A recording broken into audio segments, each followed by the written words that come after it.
À une de l'information, l'armée burkinabé est sur le front en train de dérouler, en train de battre, en train de détruire tous les bases terreau qui se trouvent. C'est le fait du jour. Mesdames et messieurs, vous devez absolument voir cette vidéo jusqu'à la fin parce que vous n'allez pas regretter. Ici, il est question de relayer toute information, que ce soit du Mali, que ce soit du Burkina Faso, que ce soit du Niger, de nos forces qui sont sur le terrain en train de détruire l'ennemi, de nos forces qui sont sur le terrain en train d'abattre sur ces terreaux qui sèment la terreur à nos vaillantes populations. C'est le fait du jour. Avant de continuer, vous devez vous abonner, partager nos vidéos. Si vous ne pouvez pas partager, laissez des likes. C'est votre façon à vous, non seulement de nous apporter un verre d'eau, mais également d'apporter votre soutien indéniable à l'endroit de ces forces qui sont sur le terrain, à l'endroit de ces VDP qui ne dorment pas pour, n'est-ce pas, rassurer, pour, n'est-ce pas, triompher, pour qu'enfin le Burkina Faso puisse retrouver sa souveraineté tant attendue. Mesdames et messieurs, lorsque j'ai dit ceci, je reviens à l'essentiel. Ce qui se passe au Burkina Faso est juste incroyable. Ce qui se passe au pays, n'est-ce pas, d'Ibrahim Traoré est juste incroyable. Mesdames et messieurs, ce que ces VDP, je précise bien, les VDP volontaires de la défense pour la patrie, n'est-ce pas, interviennent de façon promptitude et régulière dans, n'est-ce pas, non seulement la formation des forces de défense et de sécurité, mais également ils sont aussi encadrés lors des descentes musclées, ils sont aussi, n'est-ce pas, dans la stratégie du dispositif sécuritaire que l'armée burkinabé a mis en place pour mettre en déroute tous ces terreaux qui sèment la terreur, n'est-ce pas, sur le triangle national. Mesdames et messieurs, tous ceux qui croyaient que le Burkina Faso d'Ibrahim devrait tomber, se sont mis de la cuillère à la gorge. Parce que ce que le président Ibrahim Traoré fait au niveau du Burkina Faso est juste incroyable. Depuis son arrivée, ce que nous observons au Burkina Faso est à mettre à l'actif de ces derniers. Nous observons, n'est-ce pas, le développement accru. Nous observons, n'est-ce pas, la nationalisation de plusieurs industries qui étaient d'ailleurs, n'est-ce pas, contrôlées par les Occidentaux. Nous avons vu d'ailleurs récemment la mise en écart de plusieurs médias occidentaux. Voilà, je disais tantôt la mise en écart de plusieurs médias occidentaux qui faisaient de la propagande à l'endroit des forces de défense qui sont sur le terrain. C'est pour vous dire que le président Ibrahim Traoré a compris l'enjeu. Le président a compris que pour avoir sa souveraineté, on devrait compter sur nous-mêmes.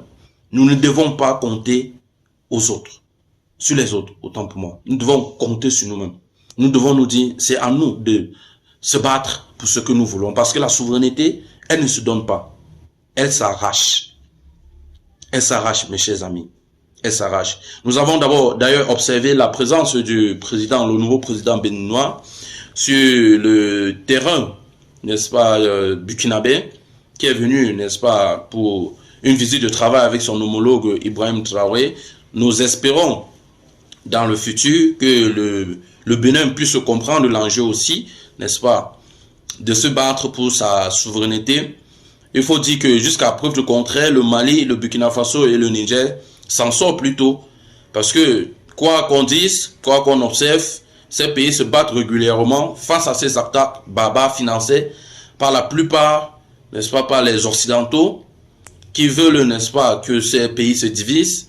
Mais nous avons des présidents qui ont compris, n'est-ce pas, qui ont d'ailleurs été sur le front, qui connaissent régulièrement comment ça se passe, qui ont compris que pour faire la chose, on devrait d'abord, n'est-ce pas, faire une sorte de remaniement au sein de l'État.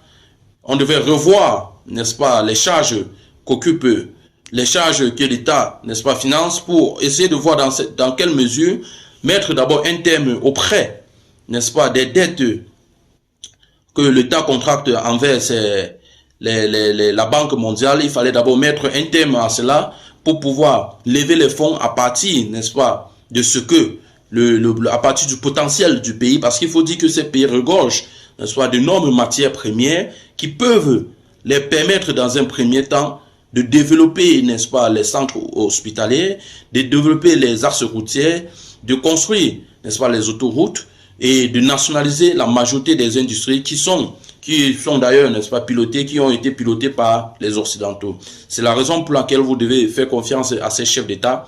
Vous devez leur donner du temps. Ça va prendre du temps. Ça va prendre le temps que ça va prendre, mais à la fin, c'est ces pays membres de l'AES qui vont sortir vainqueurs. Mesdames et messieurs, c'est ici que s'achève cette capsule d'informations venant du Burkina Faso, tout en espérant que vous avez été flattés par la qualité de notre analyse, tant que qualitative, tant que quantitative. Nous vous prions de vous abonner parce que nous y reviendrons avec plusieurs informations qui vont d'ailleurs vous choquer parce que certains médias ne les relaient pas, certains médias qui font dans la propagande ne vont jamais vous relayer ces informations. Ici, vous aurez toutes les informations des sources crédibles. D'ailleurs, vous allez voir dans les commentaires, ceux qui sont sur le terrain le disent. Ceux qui sont sur le terrain témoignent leur gratitude à l'endroit du travail que nous menons. C'est pour vous dire, nous sommes des vôtres, nous menons le même combat. Vive le peuple malien, vive le peuple nigérien, vive le pays membre de l'AES. Avec tout ceci, la seule question que je vous pose, que faites-vous encore ailleurs?